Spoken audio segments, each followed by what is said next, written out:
¿Qué onda, menor? ¿Qué onda, Sergio? ¿Cómo estás? Muy bien, aquí en otro episodio más en formato iceberg el día de hoy. Sí. Y estamos en un día muy especial porque el día de hoy vamos a hablar de un tema que justamente se celebra el día de hoy. Pocas veces hacemos estas cosas, ¿eh? De Así coincidir como las efemérides con los temas, pero hoy teníamos que hacerlo. La verdad es que también teníamos muchas ganas de hablar de este tema porque hace rato que ya no lo platicamos por acá. Y justamente se acomodó que en este mes de diciembre, este 12 de diciembre, pues es el Día de la Virgen, ¿no? Día de la Virgencita.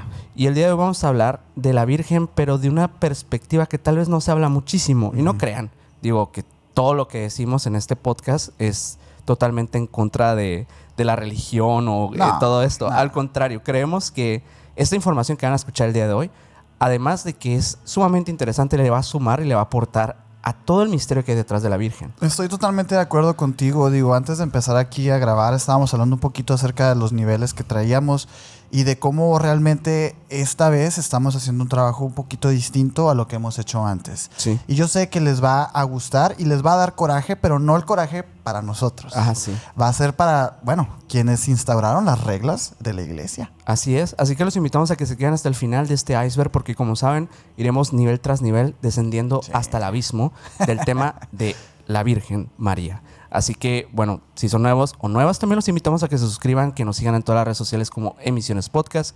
Y a mí me pueden seguir con Minor Cordón en Instagram. A mí como Castellón Sergio en Instagram y a Mike que va a estar atrás en los controles como MyGal99 en Instagram. Y el señor tiene 2 canales de YouTube para que vayan y lo sigan. Por favor, ahí se los encargamos muchísimo, ¿no? Así es. Pero bueno, ¿qué te parece si empezamos ya con el nivel 1? Estoy ansioso. Bueno, en este nivel, en este primer nivel, yo te traigo algo muy interesante que es en torno a, más que nada, como este aspecto de su vida personal. Se habla muchísimo acerca de quién era la Virgen María. Digámosle María, ¿qué te parece? Digámosle María para llevarla al personaje histórico. María, se sabe muy poco de ella realmente. En la Biblia hay un par de menciones, sobre todo pues en la vida de Cristo, ¿no? Hay una cuestión que se ha vuelto polémica desde siempre. Su relación con José. Se habla mucho acerca de esto. El texto bíblico dice que María y José básicamente pues eran una especie de pareja o por lo menos estaban juntos o eso asumimos, ¿no? Es que fíjate la ambigüedad, no debería de haber ambigüedad ante esto. O sea, en teoría debería quedar muy claro que José y María eran pareja y todo, pero no es así. Y de hecho sí, según la Biblia, María y José están desposados, es decir, ya hay un contrato de matrimonio entre ellos. Pero aún así no se sabe mucho acerca de su intimidad. No se sabe mucho acerca de su relación real detrás de este título que podría llamarse pues matrimonio hoy en día, ¿no? En esta cultura, tal vez donde las reglas eran un poco más estrictas, donde había escándalos incluso cuando simplemente se sospechaba que una mujer no estaba de esta forma junta con su pareja de una manera, digamos que con estos contratos, ¿no? de matrimonio, pues tal vez hubiera sido muy polémico pensar que María no era la esposa de José. Por lo mismo, la interpretación bíblica de todo esto es que ellos eran esposos. Es la forma como más sencilla de entenderlo. Y menos escandalosa.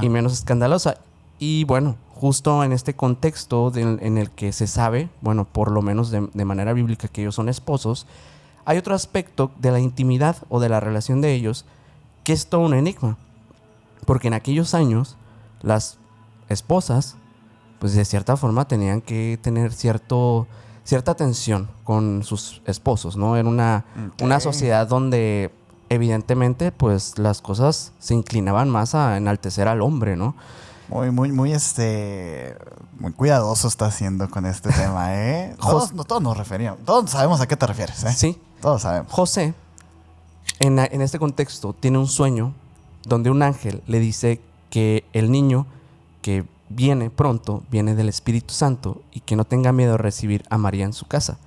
Él obedece y a partir de ahí el texto se vuelve muy, muy discreto. Solo se dice que no tuvo relaciones con ella hasta que nació Jesús. ¿Hasta qué? Hasta que nació Jesús. Ok. Después, silencio. Ok. Hay silencio. No hay nada que indique que realmente pues ellos mantuvieran relaciones, ¿no? O que tuvieran pues otros hijos.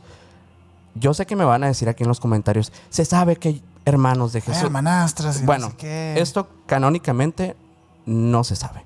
Estos son interpretaciones tal vez más ligadas a lo apócrifo, a escritos incluso que se encontraron muchos años después de la Biblia y que sí tal vez fueron omitidos. Pero bueno, hay que imaginar este contexto. María probablemente es muy joven, una chica de un pueblo de Galilea, y José, un artesano. Socialmente ellos ya son marido y mujer en contrato, pero no viven juntos.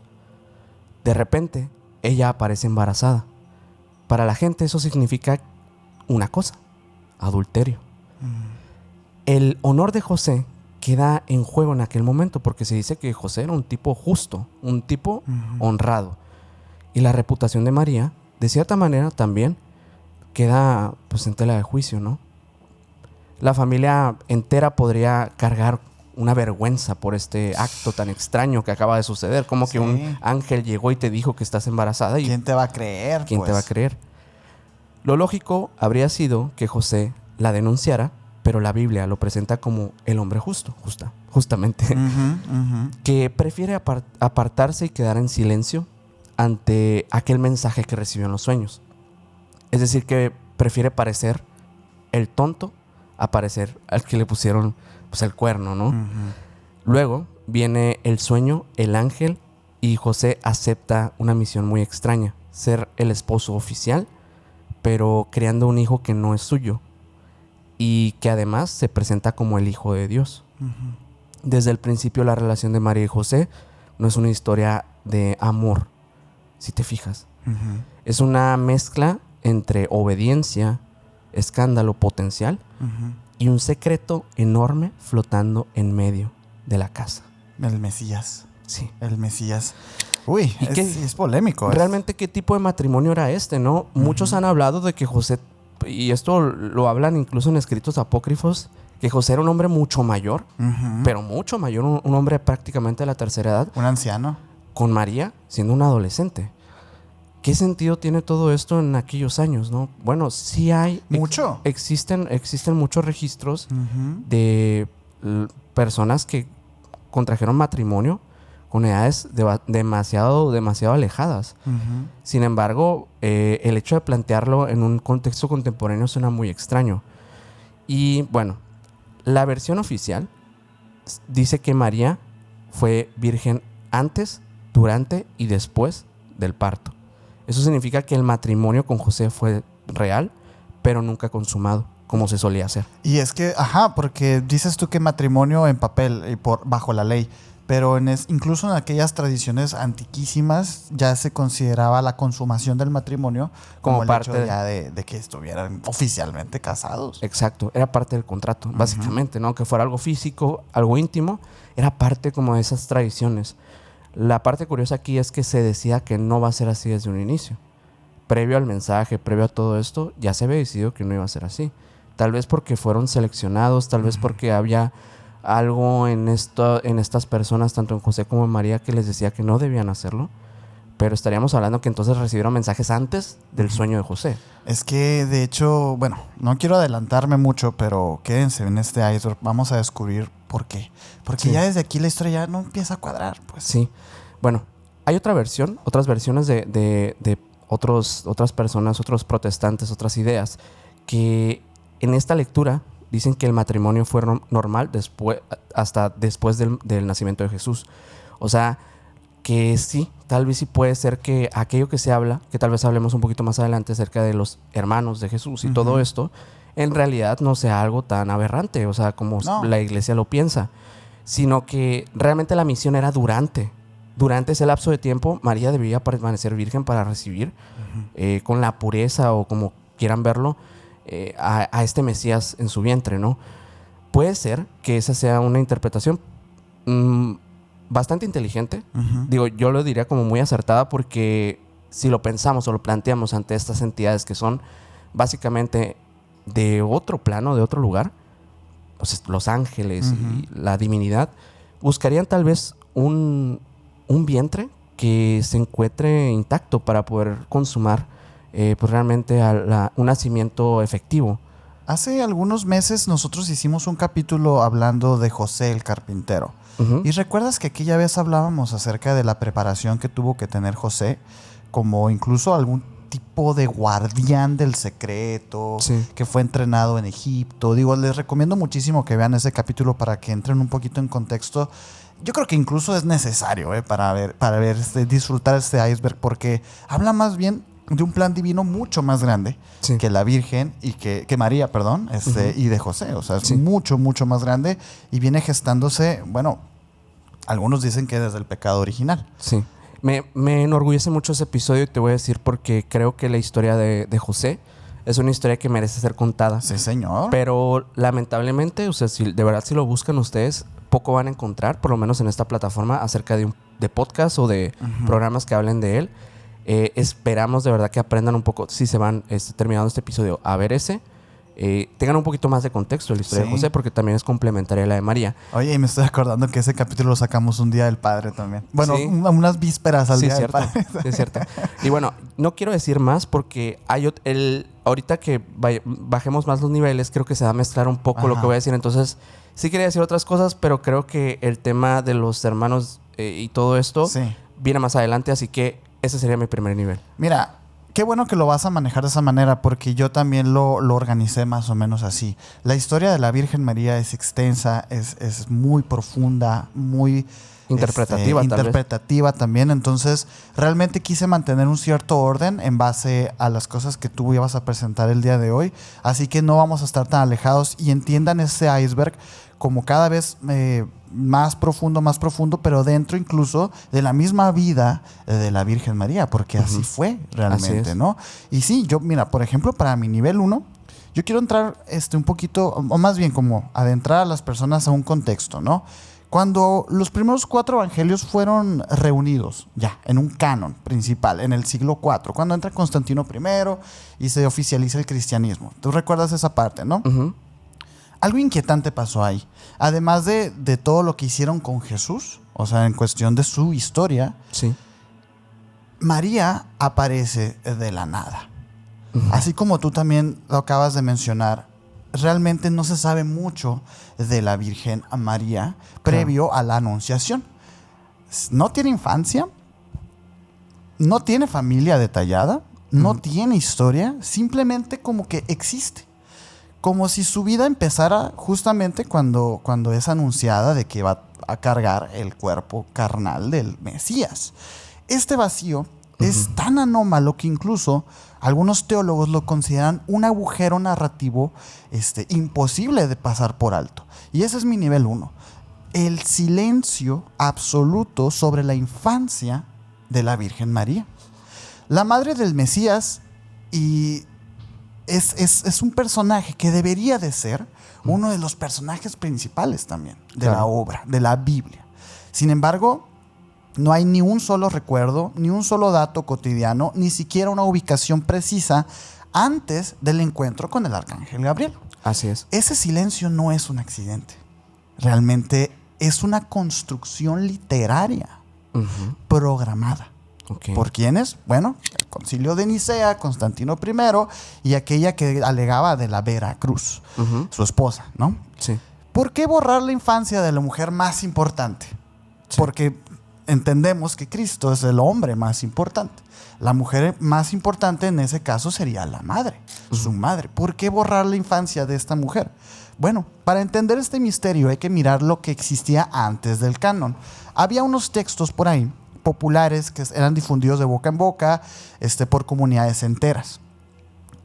Los protoevangelios de Santiago del siglo II, el Evangelio de la Natividad de María y el Evangelio de Pseudo Mateo. Estos manuscritos describen varias cosas. Describen la concepción milagrosa, por supuesto, pero describen otros momentos, como por ejemplo la entrada de María al templo por primera vez a los 3 años. Fíjate qué curioso, güey. Imaginarte a la Virgen María de 3 añitos. Claro. Su vida entre sacerdotes. Ajá. Su relación con los ángeles custodios y su preparación como una virgen sacerdotal. Ok. A la Virgen María la prepararon para esto. Sí.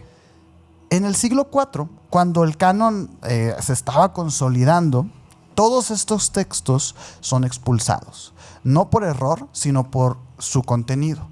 La parte más censurada es la siguiente. María vivió en el templo de Jerusalén desde los 3 años. Ok. Fíjate la seriedad de esto, ¿no? No en Nazaret, como se alega en la Biblia canónica, ni en una aldea cualquiera. Y en el mismo templo que hizo pues el rey Salomón en Jerusalén. Esto cambia completamente la historia porque nos describe a una mujer que creció, se educó y se preparó. Fue preseleccionada. Fue preseleccionada y vivió en un complejo sagrado donde solo los varones podían entrar a estas áreas principales. Estos textos la describen que ella comía, y fíjate bien a ver si te acuerdas a qué hace alusión esto. Sí. Ella comía pan de ángeles. ¿Te acuerdas? El maná. Okay. El maná de lo que supuestamente pues esconde el Arca de la Alianza, entre otras cosas. Sí, cuando ¿no? derriban el muro de Jericó, ¿no?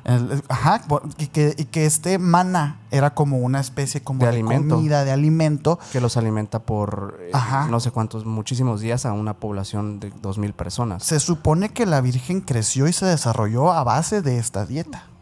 Además que su ropa era tejida como por vírgenes sagradas, otras mujeres vírgenes también que estaban a su merced o más bien como a su...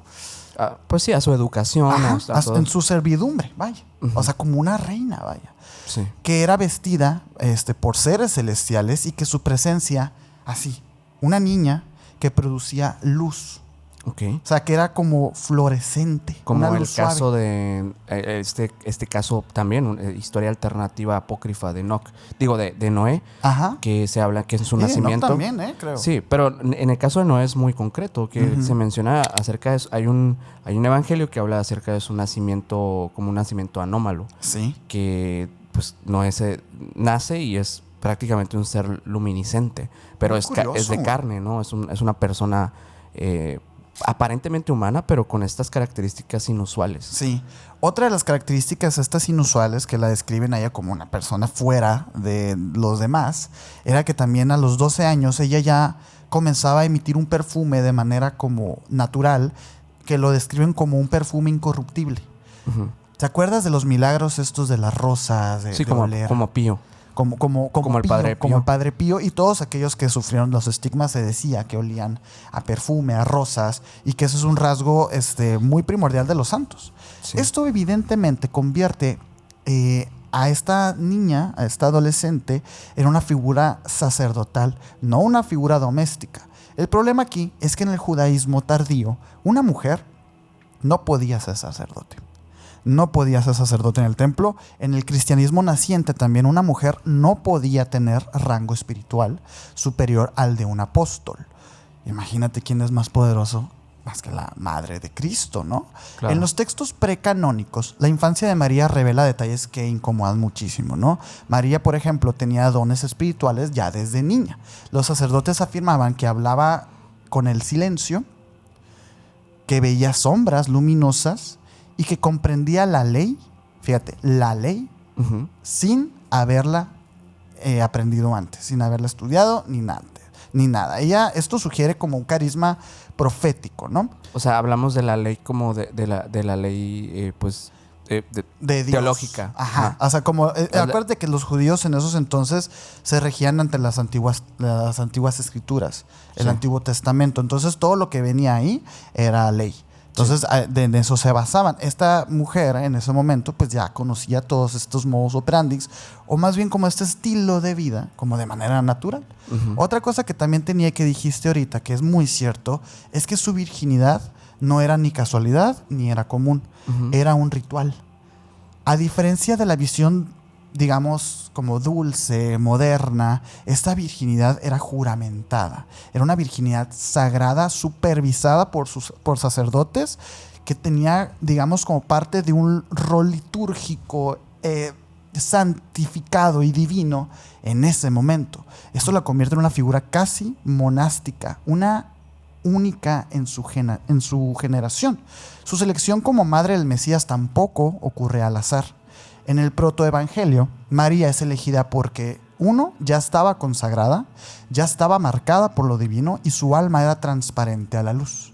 Esto contradice, digamos, la versión que todos conocemos de la Virgen, de una humilde campesina que fue elegida inesperadamente por el arcángel Gabriel. Claro. No es así, no es verdad. Durante la conformación del canon, en el concilio de Nicea y los posteriores concilios, los obispos tenían un problema político. Una mujer criada como sacerdotisa del templo implicaba que el cristianismo tenía raíces femeninas. Eso debilitaba la figura de Pedro, ponía a María por encima de los apóstoles y otorgaba legitimidad a los cultos femeninos prescritos y persistentes de ese momento. O sea, a los paganos, vaya, Sí. que había muchísimos en ese momento. Además, este tipo de figura conectaba a María con la sabiduría femenina o el Jokmah, la antigua Asherah, la Shekhinah, como presencia divina femenina. Demasiado peligroso, demasiado cercano a una entidad divina femenina primitiva. Entonces, los obispos actuaron. Eliminaron todo esto que les acabo de decir, todo este pasado sagrado, y dejaron solo a María como la madre de Jesús. Y ya. Como conservaron el silencio como parte también del dogma. Aunque, bueno, fueron expulsados del canon, los textos no desaparecieron por completo. De hecho, hay varios padres de la iglesia que los citan indirectamente. Por ejemplo, San Gregorio Nacianeno, San Máximo del Confesor, San Andrés de Creta, Orígenes y Epifanio. Todos estos mencionan elementos que no están en la Biblia, pero que provienen del protoevangelio. Como si aceptara la tradición, pero temieran decirlo abiertamente. Este doble discurso es una huella del borrado programado. La pregunta aquí prohibida es la siguiente. ¿Qué temían exactamente? La respuesta más inquietante es: la infancia de María sugería que Jesús no fue el único ser escogido. Claro. Ella también, fue formada, fue visitada, fue preparada. Esto implicaría un plan previo. Sí, son piezas. Son piezas de un ajedrez cósmico, algo casi genético, casi prediseñado. Todo esto suena más a misticismo antiguo que al cristianismo moderno de hoy en día que todos conocemos, que todo pasa a raíz de una historia y así, ¿no? Y eso es lo que la iglesia quiso evitar. En la teología existe un concepto que se llama la teología del silencio. Se usa para justificar las omisiones, los vacíos, los borrados, todas estas cosas que a nosotros, nos encanta encontrar, pero eso se llama la teología del silencio. Pero en este caso, el silencio no fue teológico y ese es el problema. Por eso lo traigo al nivel 1, porque no fue un tema meramente de dioses contra dioses. Esto fue un tema editorial, fue un tema político, fue algo de poder. Ellos decidieron, ¿por qué? Porque el empoderar a una figura femenina iba en contra de sus intereses ante el movimiento cristiano. Claro. Entonces es una locura. Sí, es una completa locura. Esto es parte de una gran omisión que se ha hecho a lo largo de la historia. Y por esto, creo que hay muchas razones por las cuales puede tener miedo la iglesia primitiva. Nivel 1, Nivel 1. Nivel 1. Pasemos al nivel 2, porque creo que en este nivel 2 yo te tengo algo que podría considerar una continuación de mi nivel 1, porque quisiera centrarme en el tema concretamente de la virginidad de María. Venga. Ahora sí. Que fíjate, hablamos un poquito y fue polémico en su momento. No lo inventamos nosotros, es una teoría que los escribas han hablado y todo, pero el hecho de la palabra virgen, ¿no? Sí. Por ahí hay un debate. Pero ahorita vamos a hablar más de eso. Obviamente que cuando escuchamos la virginidad de María o la Virgen María, pensamos en un hecho muy simple. Quedó embarazada sin tener relaciones. Simple, sencillo, fácil de entender. Sí, eso es parte de la historia, ¿no? La idea de que Jesús es concebido en el vientre de María sin una intervención de un hombre por obra de un Espíritu Santo, de algo divino. Veámoslo como lo veamos. Eso es lo que dice la Biblia. Pero con el tiempo la cosa fue tal vez volviéndose más interpretativa, porque la teología no se quedó solo con María era virgen cuando concibió, sino que empezó a decir otras cosas. María fue virgen antes del embarazo, siguió siendo virgen durante el parto y permaneció virgen después el resto de su vida. A eso se le llama virginidad perpetua. Okay. Y ahí, digamos que es tal vez un detalle biográfico que estamos dando a conocer para dar a entender una construcción de una narrativa que se estaba buscando en aquel momento. Pero si te vas al relato bíblico, lo que se dice es esto: María está comprometida con José cuando un ángel le anuncia que va a concebir un hijo por obra del Espíritu Santo. Jesús es presentado como nacido de una virgen, como alguien cuya concepción no viene de la voluntad de un hombre. Uh-huh. Y eso habla claramente del inicio del embarazo. Pero luego viene un silencio que no se dice cómo fue el parto, no se dice si hubo vida conyugal normal con José, como lo mencioné en el punto pasado. No se dice explícitamente si María tuvo más hijos propios o qué pasó. Lo que sí aparece y complica todo es que Jesús es llamado primogénito. Se menciona hermanos y hermanas de Jesús, pero el detalle ahí, ¿no? Porque todos son hermanos y hermanas de Jesús, porque Jesús así lo dice. Todos somos hermanos, hermanas, etcétera. pero realmente, digo, a nivel tal vez biológico, ¿realmente tuvo hermanos? Y para algunos eso significa que María y José tuvieron más hijos, o sea que sí, fue el primer hijo, pero después fue una familia normal. Uh-huh. Para otros, esos hermanos, entre comillas, son hijos de María, son primos, parientes o hijos de José de antes. Sí, de hecho, lo que se habla es que son hijos de José, sí, pero al mismo tiempo, pues si tampoco José comparte, digamos, como la sangre, ¿no? La sangre, pues no son tampoco hermanastros de José, porque, bueno, a menos que por esta obra divina también le hayan otorgado la sangre familiar de José y de María, ¿no? Pero eso nunca se menciona. Nunca se sabe. Obviamente que con los siglos la figura de María empezó a subir de nivel. En los primeros siglos del cristianismo aparecen escritos antiguos fuera de la Biblia, como el famoso protoevangelio de Santiago, uh-huh, que en pues sabemos un poquito más acerca de todo esto. No muchísimo, la verdad. Uh-huh. Por ahí me ha tocado pues leer un par de historias también que son muy interesantes y te dan más contexto, sobre todo como de esta vida tal vez más íntima de la familia de Jesús. Y ahí se cuenta que María fue virgen toda su vida y que los hermanos de Jesús, entre comillas, eran en realidad hijos de José de un matrimonio anterior. Por eso sabemos o pensamos eso, ¿no? Uh-huh, eso que mencionaste. Uh-huh. Hay un Judas, creo que es hermanastro, o no recuerdo bien los nombres, Marco, no me acuerdo. Hay nombres y todo. Sí. En este contexto, se sabría entonces que Jesús sería el único hijo de María. En las iglesias de Oriente empiezan a llamarla con un título diferente. Se le llamaba siempre virgen. No solo virgen en un momento, sino siempre un estado permanente, la siempre virgen, ¿no? Uh-huh. La siempre virgen María. Grandes teólogos de la antigüedad, los llamados padres de la iglesia, repiten una y otra vez esta idea de que María jamás conoció a un varón, que su vientre fue un lugar reservado solo para Dios.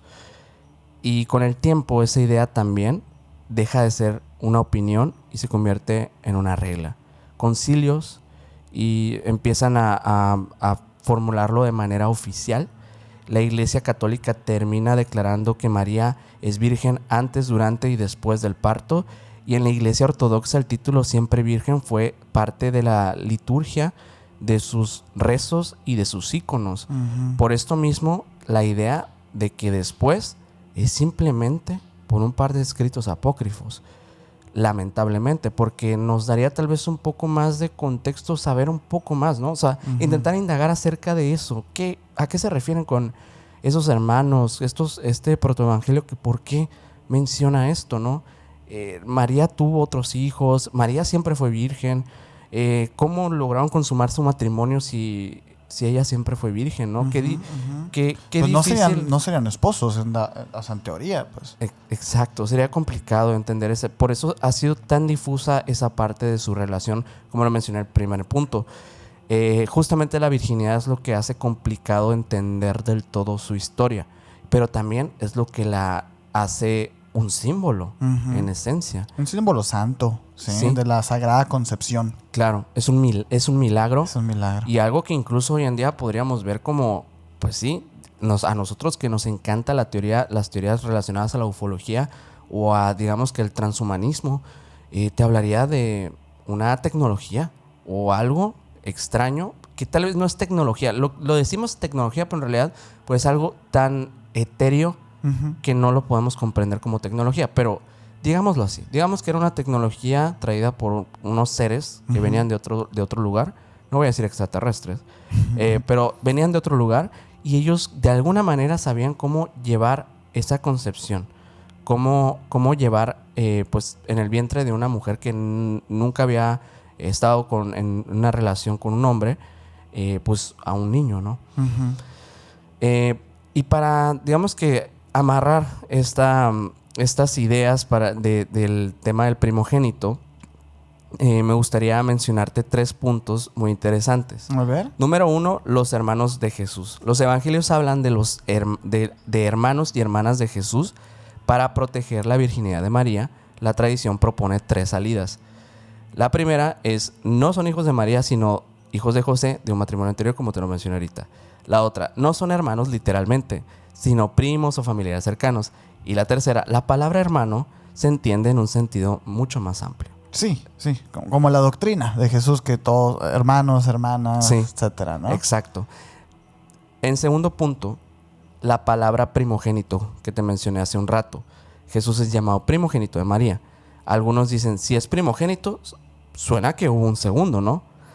Pues para que aclararlo. Pero otros mencionan, y también, digo, la iglesia primitiva se defiende de la siguiente manera. Primogénito era un título legal, aunque solo hubiera un hijo. Ah, por el tema de las herencias, sí, tierras y todo eso. Y por si llegaba a existir, o sea, simplemente se hacía el registro así. Eso es lo que dicen ellos. El tercer punto es la frase de no la conoció hasta que dio a luz. El texto dice que José no tuvo relaciones con María hasta que nació Jesús. Algunos leen, eso implica que después sí hubo una vida conyugal normal. La tradición que defiende la virginidad contesta lo siguiente: ese hasta no obliga a pensar en un cambio después, solo marca el límite de lo que quiere contar el autor. Okay. Pero pues está enrevesadón. Está complicado. Está enrevesadón, además, tomando en cuenta, por supuesto, que estamos hablando de palabras que fueron escritas hace 2000 años y que han sido traducidas y traducidas y traducidas a todos los idiomas. Obviamente que hay una pérdida de información entre todas esas traducciones. Y digo, me gustaría como en este nivel mencionar esa parte que platicábamos en el capítulo pasado, en el iceberg de Cristo, que si no lo han visto, pues estaría bueno que lo vieran, la verdad. El hecho de la palabra virgen, de cómo también ha sido como medio analizada por personas como nosotros, la verdad, como personas que quisieran encontrarle 3 pies al gato. Pero la verdad es que yo me topé con esa teoría hace mucho tiempo, ¿no? Que hablaban de que la palabra virgen provenía de un hebreo, etcétera, que no significa como tal persona que no tenga relaciones con otras, sino más bien como una palabra de virgen proviene de Virgo, que significaba doncella o joven. Doncella o joven. Exacto. Entonces, realmente, si eso fuera así de sencillo, pues cambiaríamos completamente toda la historia de María, porque en ese caso, entonces, el llamarla virgen no la tendría que atener al hecho de no contraer relaciones con exactamente. un hombre. Pero al final de cuentas también cambiaría muchísimo toda la historia. Y creo que no tendría sentido. No, y para esta investigación, fíjate que yo me topé varias veces con o sea, obviamente con con el título de virgen. Y yo dije, es que si fuera así de sencillo, como de extraer la palabra del hebreo, etcétera, no hubiera tanto material con respecto alrededor de la virginidad como tal. Claro. De María. Sí. Y de hecho mi nivel 2 habla un poquito de esa parte. Ok. Porque hay unas personas que le atribuyen a María un peso bien grandísimo, que yo lo leí y dije, pues tiene un poco de sentido, ¿no? Porque se habla de que María es como la nueva arca de la alianza. Ok. Fíjate, antes de hablar de María, hay que recordar un poquito el arca, ¿no? Uh-huh. El arca de la alianza contenía la presencia física de Dios, se supone. Se supone. Irradiaba una energía, desvivía a las personas que lo tocaban sin permiso, era como transportada según rituales estrictos. Y era un radio interdimensional. Era una maquinona, que sí. También tenemos el capítulo del Arca de la Alianza. Sí. Y ya hace falta, yo creo que una revisita. Tal vez estábamos platicando, ¿te acuerdas? Un poquito de su paradero. Que sí. te decía, es que yo vi unas cosas que... Yo la verdad, y creo que ya tiene mucho tiempo ese episodio. Creo que podríamos darle una refrescadita. Sí, porque hay cosas... No voy a decir cosas nuevas, porque pues estas no, cosas... nuevas no son, pero yo creo que podemos dar con investigaciones que no mencionamos en ese episodio. Totalmente de acuerdo. Así que pónganlo en los comentarios si les gustaría que hablemos del Arca de la Alianza próximamente. Fíjate, era literalmente, mira, para acabar pronto con el contexto del Arca de la Alianza, era literalmente un reactor espiritual. Uh-huh. Cuando el arca desaparece, en el siglo VI a.C., se convirtió en uno de los misterios más grandes del mundo. Uh-huh. Y el cristianismo reutilizó simbólicamente este hecho, este misterio, para explicar algo demasiado peligroso de decir explícitamente. Uh-huh. El evangelista Lucas copia escena por escena la historia del Arca de la Alianza para hablar de María. Ok. Y ahí te va, esto es bíblico, ¿eh? Sí. Este es el punto central, el que los seminarios no quieren que se analice a fondo, güey. En el capítulo 1 de Lucas no es simplemente una historia bonita del embarazo de María. Es una reescritura deliberada de 2 Samuel 6, que es el episodio clave del arca siendo llevada a Judea. Uh-huh. Veamos lo que hace, por ejemplo, Lucas, ¿no? Dice, el arca viaja a la montaña de Judá. Lucas copia y dice, María sube a la región montañosa de Judá. Otro ejemplo es, David exclama, ¿quién soy yo para que venga a mí el arca del Señor? Lucas menciona, ¿quién soy yo para que la madre de mi Señor venga a mí? La frase no es casual, es una cita programada con respecto a este tema. Son pistas que dejaron aquellos evangelistas, protoevangelistas, como que a lo mejor se veían venir la censura, güey. Uh-huh. María permanece, se supone, en este momento como la vasija uh-huh. que iba a encarnar al Mesías. Lucas está gritando el paralelismo entre estas dos cosas. ¿Por qué ocultarlo? Porque afirmar explícitamente que María es igual al arca implica varias cosas. Implica que María es el lugar físico donde Dios habita. Y su cuerpo, por tanto, es un objeto sagrado. Uh-huh. Demasiado fuerte para la época, porque recordemos las historias del Arca de la Alianza. Son historias devastadoras, de un poder devastador para los que están en contra del pueblo de Tierra Santa. Uh-huh. Entonces, es muy peligroso. Si María es el arca, entonces su vientre es el Santísimo, la habitación donde solo el sumo sacerdote puede entrar. Uh-huh. O sea, Dios. Sí. Su cuerpo es intocable. Y es por eso que aquí reafirmamos un tema de lo de la Virgen. O sea, si esto fuera así tal cual, un error de traducción, no existieran estas doctrinas, güey. Claro. O sea, como que sí era parte fundamental que María se mantuviera sin relaciones, uh-huh. como para recibir al Santísimo. El interior, digamos, del arca contiene la palabra encarnada. Uh-huh. O sea, las tablillas de los 10 mandamientos se supone que están adentro del Arca de la Alianza. En este caso, si María es el arca, la palabra encarnada sería Jesús. y estaría dentro de la Virgen. Su presencia generaría reverencia ritual, su estatus es sacerdotal, no laico, y esto no encaja, obviamente, con la visión moderna de María, güey. Y bueno, ¿te refieres tal vez a que toda esta, digamos que reinterpretación de María como el arca es una transferencia energética de la fuerza que en algún momento se encapsuló? A lo mejor, güey. Y por eso se desactiva y pasa a otros lugares o a otras historias que están en la Biblia y en algún momento llega María. Sí. Eso exactamente es lo que asume esta teoría. Güey. Ok, está muy interesante. Y es curioso porque digo, a lo mejor tenemos, si les gustaría y vemos ahí su respuesta, pues hacemos este capítulo del Arca de la Alianza, como revisitarlo, pero hace poco vi una nota que hablaba acerca del guardián del arca, ¿no? Que se supone que en Etiopía se encuentra el arca real. Sí. Luego platicaremos de por qué se cree que en Etiopía. Pero existe como el guardián del arca, que es una catacumba por ahí, y que se supone que la persona que está cuidando le dice a las demás, porque no puedes pasar ni nada, pues, claro. O sea, no puedes entrar ni nada, es un lugar sagradísimo. Dice, yo no estoy protegiendo el arca de ustedes, yo estoy protegiéndolos a ustedes del arca. Ok.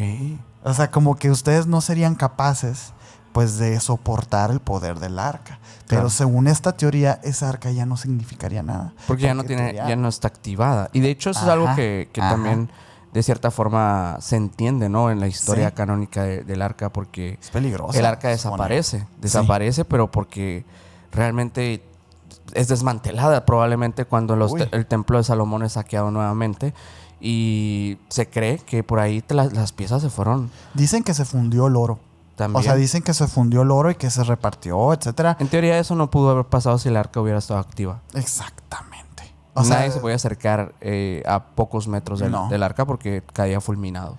Aquí viene la parte como más conspirativa, ¿no, güey?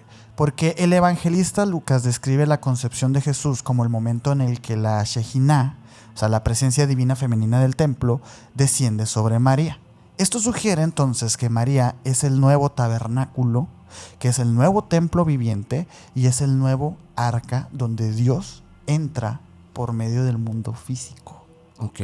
A la bestia, ¿no? O sea, es una idea enorme, es una teoría gigantesca que es demasiado grande para expresarla incluso en voz alta.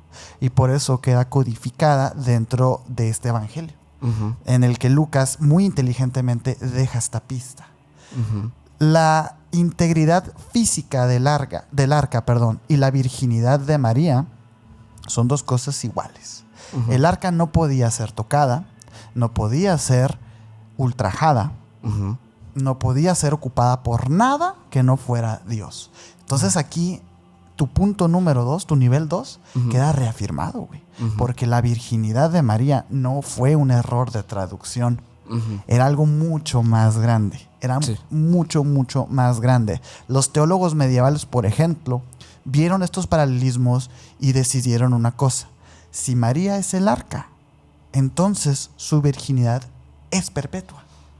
Fíjate, estoy hablando de Tomás de Aquino, estoy hablando de gente que necesitaba, como digamos, nuevos argumentos para sostener la fe del pueblo. Es decir, que si antes del parto, durante el parto y después del parto, tal y justo como lo acabas de mencionar, así tiene que ser. La discusión aquí no fue espiritual, fue algo tipológico. Una transposición directa del arca a María. A la vez, no sé qué te parece a mí me voló la cabeza. Está muy interesante. O sea, me gusta la teoría porque justamente creo que explica otras historias. Exactamente. Sí. Y muy buena. Yo creo que para empezar a ya entrar en otros puntos, para los siguientes niveles, para este nivel 3 al que vamos. Vamos. En este nivel, de hecho, yo te tengo estas historias. Ahora estas cosas que ya se empiezan a salir de control. En el nivel 3 yo quisiera hablar de algo, pero desde un punto de vista muy específico. Las famosas apariciones marianas. Uy. Obviamente que hay muchísimas historias, hay muchísimos relatos que cuentan de personas que posterior a la muerte de María, o bueno, no muerte si quieren verlo así, no porque de su historia. Exacto. Vaya. Digamos que cuando ella trasciende o se va a otro plano, empieza a tener diversas apariciones históricas en todo el mundo. Muchas personas afirman ver a la Virgen manifestarse de una forma bastante peculiar, como un ser prácticamente ascendido, luminiscente, y muy similar tal vez a estos encuentros con entidades extraterrestres. Aquí es cuando la teoría deja de ser teoría y comienza a ser una realidad. Sí, de hecho, bueno, en teoría este fenómeno es muy simple, es algo muy, muy simple. La manifestación mariana significa la Virgen María se aparece, da un mensaje y desaparece. En esencia es una manifestación mariana. Pero más allá de todo esto, si quitamos estas palabras de la Virgen María, estamos hablando de encuentros extraños con entidades lumínicas que dan mensajes al mundo. Primero, estos son algunos de los puntos que registré para como que en diversos casos que he visto. Primero, aparece una luz intensa en el cielo, por ejemplo, en un árbol, en una roca o sobre una iglesia. Esa luz parece tener un comportamiento inteligente, se mueve, cambia de color, baja, sube, gira. Dentro de esa luz, las personas que llegan a verlo describen una figura que empieza a tomar una forma humana, antropomórfica. Una figura que es femenina. Una señora, muchos la mencionan así, vestida de blanco, flotando, levitando, rodeada de un halo brillante. Algunos la describen de color blanco, otros de color amarillo, pero siempre con este destello, ¿no? Siempre brilla, siempre es luminosa. Y muchas veces no la ven mover los labios. De hecho, en la mayoría de los casos no se le ve mover los labios como un humano. Dicen que más bien envía mensajes por la mente. Tú los escuchas. Exacto. Y casi siempre la primera frase es la misma o por lo menos muy similar. No tengas miedo.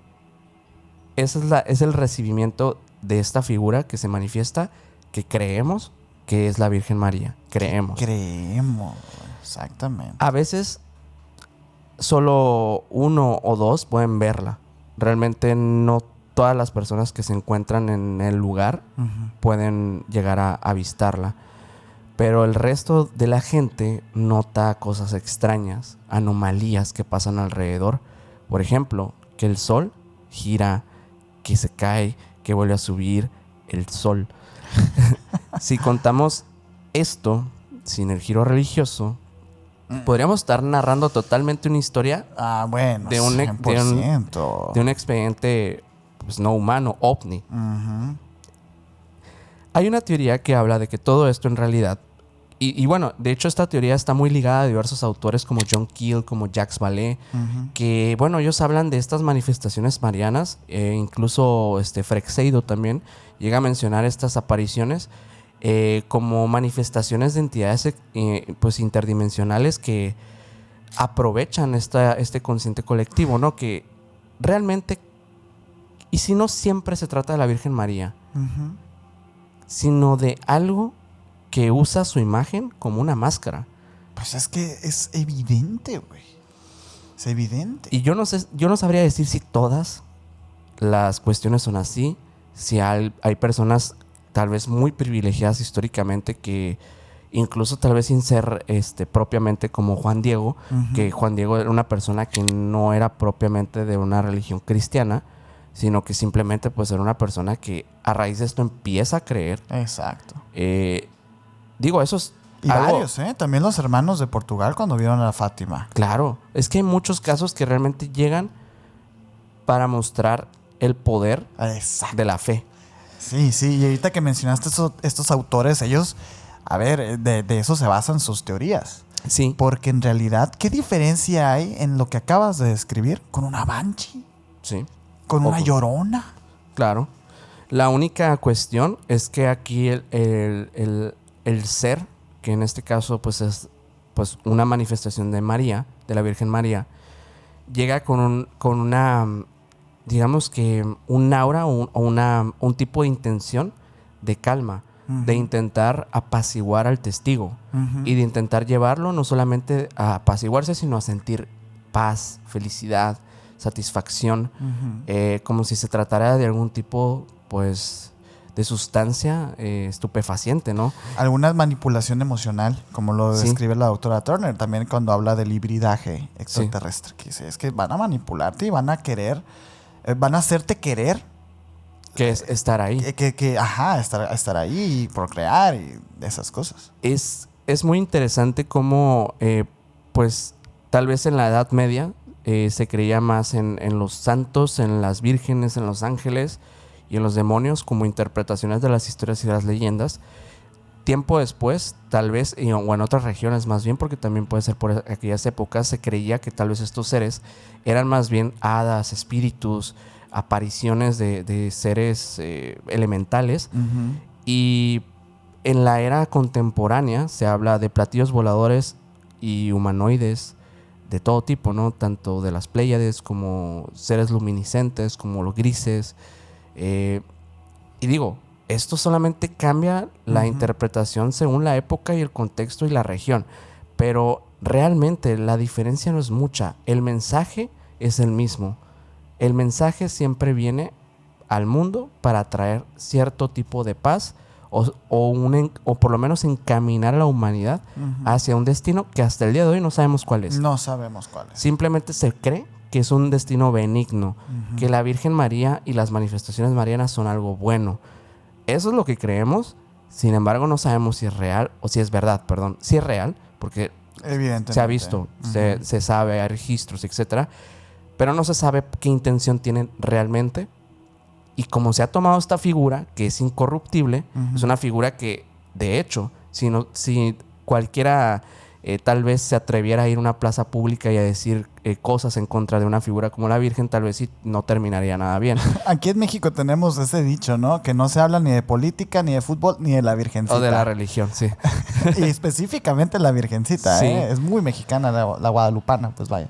Bueno, y hay otro punto que es muy interesante, bueno, que justamente es de la programación, ¿no? De los mensajes, más allá de creer o no, realmente la dama que llega envuelta en luz elige intermediarios, normalmente son niños o campesinos o gente sencilla. Entrega mensajes como rezar más, penitencia, cambiar de vida, construir un santuario, difundir un secreto. Habla de castigos, de desastres, son premonitorias. Son proféticos. Son proféticas. Y eso se parece muchísimo a esta otra vertiente que mencionamos, ¿no? De los contactados. Personas que hablan de, pues, unos seres como, por ejemplo, los Elohim, que menciona Rael, sí. y con esto él funda una religión que son los raelianos. Son mensajes proféticos, son mensajes supuestamente que quieren llevar al mundo a un lugar mejor, pero son muy peligrosos. Sí. Hay muchísimos secretos, revelaciones futuras y avisos apocalípticos. Se crea un círculo de gente fiel alrededor del vidente y con el tiempo se levantan santuarios, movimientos, grupos y peregrinaciones. Como el que hoy se celebra, de hecho. Exacto. Hoy la Basílica de Guadalupe creo que va a estar esperando alrededor de unos 3 a 4 millones de personas que peregrinen para allá. Es más o menos la cifra que por ahí leí. Qué interesante, ¿no? Sí, no mames, güey. Es un fenómeno que trasciende los años, o sea, es impresionante. Y bueno, para el creyente tradicional, las apariciones marianas son vistas reales visitas reales, de la Madre de Dios interviniendo en la historia. Para una lectura tal vez demonológica podrían ser entidades engañosas que se hacen pasar por la Virgen para desviar la fe. O sea, con mensajes que podrían parecer buenos o podrían parecer como, bueno, para llevar al mundo a un lugar mejor, pero en realidad no. Pues sí. Y para digamos que la parte ufológica son manifestaciones del mismo fenómeno no humano que experimentamos hoy en día, solamente que con la capa o la tela de la creencia o la fe cristiana. Del credo, sí, totalmente. Porque obviamente si se les aparece una mujer vestida de blanca luminiscente a una persona que no predica la religión católica cristiana, judía, incluso, no va a interpretar lo mismo. Exacto. Va a pensar que es un yokai, va a pensar que es un demonio de otros lados o un fantasma, Exacto. lo que sea. Aunque a veces, sí es cierto, y como en el caso de Juan Diego, pues que incluso se usa eso para imponer Sí. su credo ante el que tenían antes. Exactamente. En ese caso en específico, a mí me Ajá. parece como de las formas más claras. Y sabes, yo creo que lamentablemente es el que más pongo en tela de juicio de su existencia como tal, por razones que pasaron durante más que nada como la versión de los hechos. Es lo que, De Juan Diego, dices. sí. Ah. O sea, la versión de cómo se cuenta Ujú. es la que yo siento que está distorsionada. Por Como que supuesto. no sabemos exactamente cuál es la historia real, porque Juan Diego, o sea, quién era realmente. Como que hay muchos hoyos en la historia que no nos permiten ver la verdad. Ujú. No descarto obviamente la existencia de una manifestación anómala, pero sí pienso que no, la versión que nos cuentan no es la real, 100%. ¿Y qué crees de la tilma? Yo creo que sí hay un fenómeno extraño detrás. O sea, Ok. sí creo que hay algo raro, pero lo que yo no creo es como la historia de Juan Diego como la cuentan. O sea, eso sí, a mí me parece muy, muy extraña. Hay muchas coincidencias con respecto a la deidad que le rezaban previo al milagro de Juan Diego y de cómo realmente pues parece como si de un partido político se tratase, Sí. cambiando nada más colores, cambiando nada más Exacto. nombres, y ahora le rezamos en el mismo cerro a la misma deidad, pero ahora se va a llamar María. Así es. Sí, es algo que lo vemos incluso en otras culturas que también pasó. Ajá. Pero bueno, al final de cuentas es la misma figura. Al final de cuentas se trata de esta misma Virgen María, que es llevada y reinterpretada a través de diversas culturas.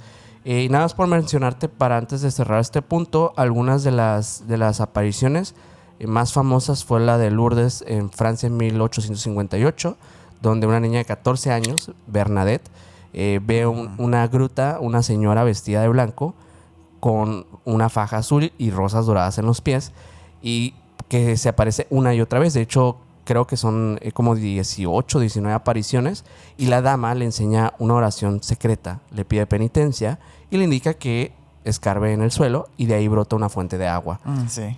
Por otro lado está Fátima Y también. luego Bernadette, disculpa que te interrumpa, pero luego Bernadette es uno de los cadáveres incorruptos más famosos también, Sí, porque ya o sea, termina siendo de una verdad que hay santa. un montón de milagros alrededor, todavía de las historias estas que, Sí. o sea, que se las estoy súper resumiendo. De hecho, me gusta como estás tocando el tema de las apariciones marianas, porque, a ver, Sí, son monstruosas. son un montón. O sea, el hecho de que exista como categóricamente una forma de mencionar las apariciones marianas, incluso entenderlas, analizarlas, habla de que fueron un chorro. Muchísimas. Y de hecho, o sea, como tal, así como, digamos que verificadas, etcétera, y creo que nada más se catalogan como unas 20, 21, no Que recuerdo. siguen siendo un chorro, güey. Sí, A ver. pero hay cientos, o sea, de verdad es una locura.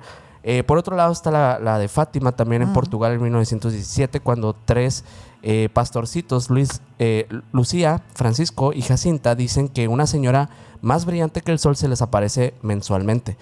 Pide rezar, hacer sacrificios y anuncia un signo público. El 13 de octubre de 1917, unas 50,000 o 70,000 personas se reúnen en Cova da Iria para presenciar algo muy extraño en el cielo, donde bueno, básicamente es donde el sol empieza a tomar un rumbo pues de tipo ufológico, empieza a rebotar y el cielo se apaga, cambia de color y un montón de cosas bien extrañas. Creo que hubo un conteo ahí de testigos, no recuerdo si eran 10 o 100,000 personas. No, 50, 70,000.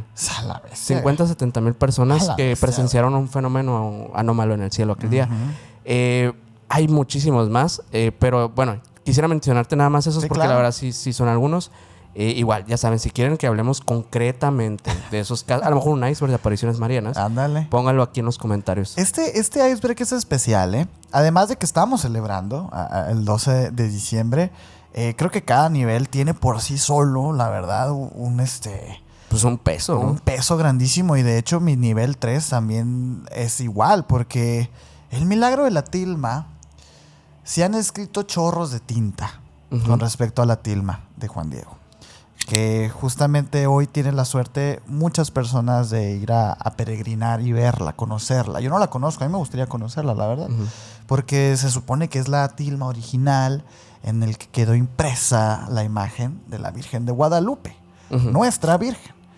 Y el montón de cosas y de milagros que tienen de especial con este pedazo de tela o de maguey, etcétera, pues ha inspirado a muchas personas, muchas investigaciones. Por ahí hay una que dicen que es de la NASA. No es de la NASA. La NASA no tiene nada que ver con esto. Sí. Pero más o menos para que me entiendan. Obviamente, yo no les vengo a contar de la tilma como tal. Quise escoger una característica solamente de la tilma para venírtela a platicar. Y es que la tilma parece que se repara sola.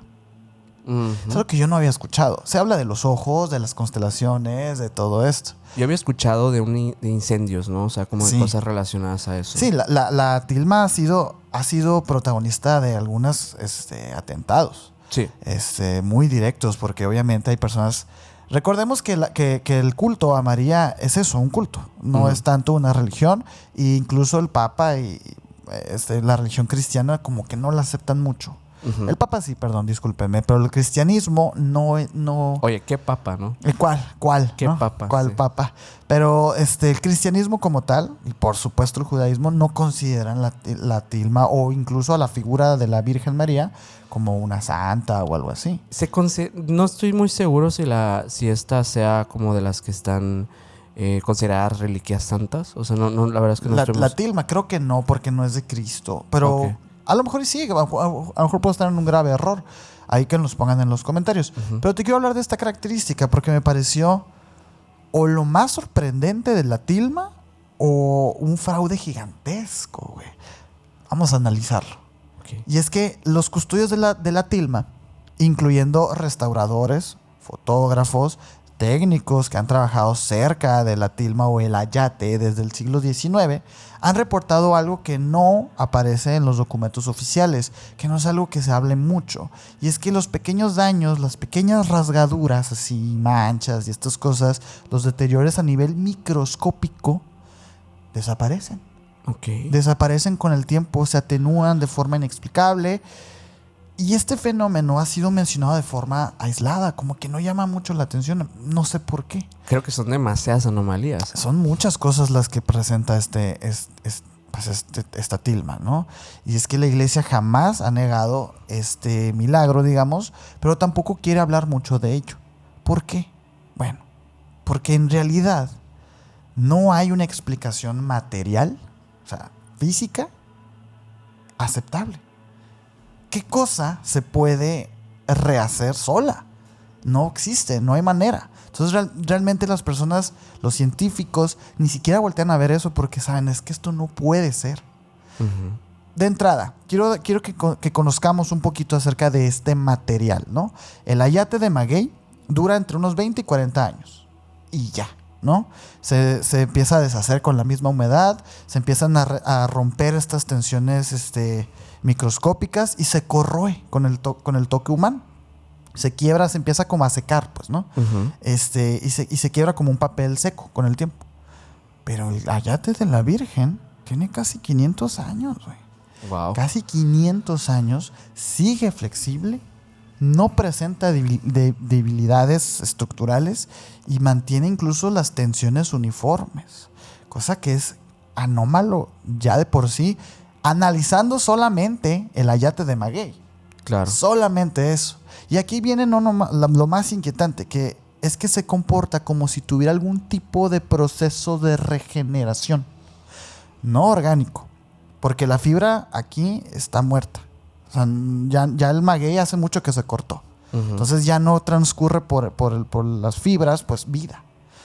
No químico, porque no hay pues realmente como repintes posteriores, restauraciones con pintura. No hay nada de eso.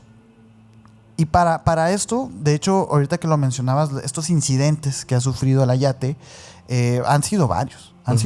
Hay uno que pasó, que es uno de los más famosos, que es el incidente del ácido. En 1785, un trabajador accidentalmente, yo creo que era el Mike, un trabajador accidentalmente derramó ácido nítrico sobre la tilma. Wow. Cuando Mike. estaba así como trabajando en ella, restaurando así, ¡pup! el líquido se le cayó. Yo creo que pensó, ¿qué pasaría si? Y lo hizo. Eso pensaría el Mike. ¿Sí? Sí lo hizo. Fíjate, el líquido cayó. Y aquí voy a pedirle al Mike que ponga una imagen del ayate exclusivamente en estas partes que fueron dañadas, se supone, ¿no? Porque el líquido cayó sobre el brazo derecho, sobre el manto y parte del fondo de la imagen. A ver, el ácido nítrico debió haber quemado, ennegrecido y disuelto las fibras. ¿Están viendo la imagen? No, nada de eso presenta. Nada de eso ocurrió. Al principio sí, dicen, al principio apareció una mancha oscura y la fibra del ayate se comenzó a poner como más durita, como rígida. Como cuando le cae pegamento a una tela, ¿no?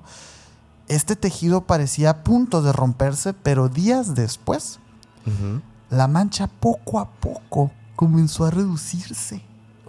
O sea, imagínate, el tejido comenzó otra vez a recuperar esta misma elasticidad. La zona afectada volvió a su color original casi por completo. Los cronistas describen el fenómeno como la tela se recuperó como si no hubiera sido tocado nunca. Esto ya es sorprendente, ¿no? O sea, esto ya es una auténtica locura de entrada. Para los que no estén muy familiarizados con este milagro de Juan Diego con la tilma, sepan lo que en teoría, según lo que describe el acto y el milagro, lo que está pintado ahí no es pintura. No hay pigmento, no hay brochazo, no hay nada. Se supone que fue una impresión de la realidad. Entonces, si se empieza a regenerar esta fibra, si hubiera sido una pintura, esta fibra se regeneraría sin la pintura. Pero se regenera con la pintura, como si ya las fibras fueran parte de la imagen como tal. Claro. Sí, no se identifica. No. Es una... A mí me vuela la cabeza este acto. En los archivos históricos del Colegio Guadalupano se menciona un caso también que no muchas personas conocen. Y es que durante una de las múltiples manipulaciones de este manto en el siglo XVIII, cuando la tilma aún no estaba protegida con un cristal, porque hoy en día pues la tienen protegida, por supuesto, se produjo un pequeño desgarro en el borde inferior del ayate. Testigos mencionan que era una abertura visible, o sea, que sí se había roto, que las fibras estaban levantadas y que pues realmente no era posible que eso haya sido como una casualidad. A los meses, ese desgarre se cerró. Así, tal cual. Como si lo hubieran cambiado o algo, pero pues no lo pueden cambiar. Ahí va. Ahí va mi tema. Porque yo estaba leyendo esto y dije... Lo cambiaron. Pues qué tan difícil es, güey. Pues le usas la impresora ya. Ya lo investigaron. ¿Cómo ves? Está polémico, ¿ah? Sí. Está polémico. Este es probablemente, digamos, como de las cosas más polémicas del ayate. Ha habido otras, como también intentos, como yo te mencionaba, como atentados. En el 1921, un anarquista tiró una bomba Molotov y es ahí cuando se incendia. Este famoso incendio, pues que rompió el mármol, voló los vidrios, etcétera, ¿no? El milagro aquí fue que como que todo se dañó alrededor de la tilma, menos la tilma. Bueno, eso pasó también. Pero yo estaba leyendo y yo sí me empecé a hacer esas preguntas. Pues yo dije... Bueno, o sea, es demasiado, ¿no? Ya es mucho y... no sé. Yo lo dejo ahí. ¿Qué piensan ustedes? Es polémico, sí. Y digo, lo estudias, lanzas los milagros. Yo no tendría expuesta ahí esa figura, güey. Esa reliquia. Aunque al final de cuentas, pues eso es lo padre, ¿no? De tenerla ahí y poder verla y todo. Pero ¿Y yo estoy seguro que la tilma no es la original. Y sabes, eso se habla de otras, o sea, de otras grandes, digamos que obras, porque esta obra sería como algo divino, ¿no? Algo divino. Pero sí una obra de arte de otras presencias. Pero no sé si recuerdas esta cosa que pasó en el Louvre con la Mona Lisa, que también la robaron y luego la devolvieron y dijeron, no es la misma. Sí, en la Segunda Mundial, ¿verdad? Sí. Creo que por ahí. Sí, pues y tan bueno, fácil es, güey. También podría ser, ¿saben? Sí. O sea, ¿cómo podríamos saberlo realmente? No podríamos. De hecho, Pero fíjate, hay una gran diferencia entre la Mona Lisa y la tilma de Juan Diego. Porque al final de cuentas la Mona Lisa pues sí se sabe quién la hizo, cuándo la hicieron. No se cómo sabe quién era. hizo. Hay muchos misterios también. Hay muchos misterios, pero no de la obra. O sea, de lo que está pintado. Se sabe que está pintado. Claro. Se sabe que alguien lo pintó. Sí, y es referencia incluso para, pues, para el arte, ¿no? Para los Entonces, pintores. si me la cambian, realmente, ¿qué implicaciones tendría yo que me la cambiaran? Pues ninguna realmente. Sí. O sea, ninguna en absoluto. Sin embargo, estamos hablando de una... Bueno, un tilma. engaño, ¿no? Porque lo que muestran ya no sería lo de Da Vinci. Es que, ¿qué es lo importante, no? O sea, es como... lo importante es la historia de la obra, más que la obra como Ajá. tal. Entonces, en este caso, de la Mona Lisa. Sí. Pero en la tilma, lo que te digo, es un El milagro, es un pues. milagro que sostiene una fe de millones y millones de personas. Que si esto no fuera real, uta. Sí. Pues sería muy triste. Y la verdad es que a mí la Mona Lisa también me pondría triste saber que no es la real. A mí también. O sea, La verdad. yo estaba hablando como para afianzar un punto, pero sí, ojalá Sí. y sí sea Ojalá que verdad. las dos sean reales. Pero bueno, Ese fue mi nivel. con esto pasamos al nivel 4 de este iceberg. Y en este nivel yo te quiero hablar acerca de un punto, pero lo dividí por varios puntos para poder como que explorar las posibilidades. La Virgen como curandera. Me encanta. Sí. Me encanta. En este, primero que nada, existe hoy en día pues un discurso oficial de la iglesia que María es primero que nada la madre de Jesús. Ese es lo indiscutible, ¿no? Sí, o incluso muchos le dicen la madre de Dios, ¿no? O sea, como que la directa interpretación.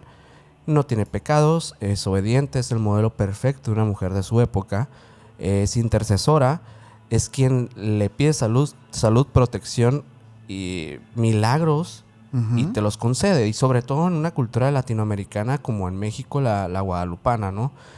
Todo esto suena muy, muy teológico, pero cuando lo bajas, digamos que a un pueblo, sobre todo en nuestra región también, puede haber algo terrenal de fondo. O sea, es decir, la gente le lleva fotos de enfermos, mechones de pelo, listones, ropa de bebés y se le pide que sane el mal de ojo, que proteja un parto, que no sé, este tipo de cosas, ¿no? Sí. Que son trabajos.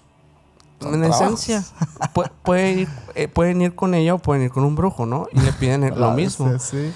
En muchos estudios sobre curanderismo mexicano se ve muy claro. El curandero o la curandera trabaja con hierbas limpias, velas, rezos, pero siempre hay un altar con santos y casi siempre la Virgen aparece por ahí. Es uno de esos santos. Es uno de esos santos. Eso se le llama la santería, ¿no? En una limpia, la curandera puede invocar a San Rafael para la sanación, a santos locales y por supuesto también a María, que actúa como la gran protectora espiritual de estas sesiones o de estos ritos, ¿no? Si lo describes, digamos que sin decir su nombre, es la mujer que intercede, protege, cura, maneja fuerzas invisibles, recibe ofrendas, escucha peticiones para salud. Y en cualquier otro contexto, eso suena totalmente a brujería. A brujería. A chamanismo. Chamanismo. Es que siento que, fíjate, es ahí cuando la gente se exalta, cuando decimos brujería y relacionamos a una figura tan divina como la Virgen. Yo creo que podríamos hablar como chamanismo o los curanderos, ¿no? Que también pues son... Básicamente en sus épocas, las épocas primitivas, las mujeres eran quienes ejercían este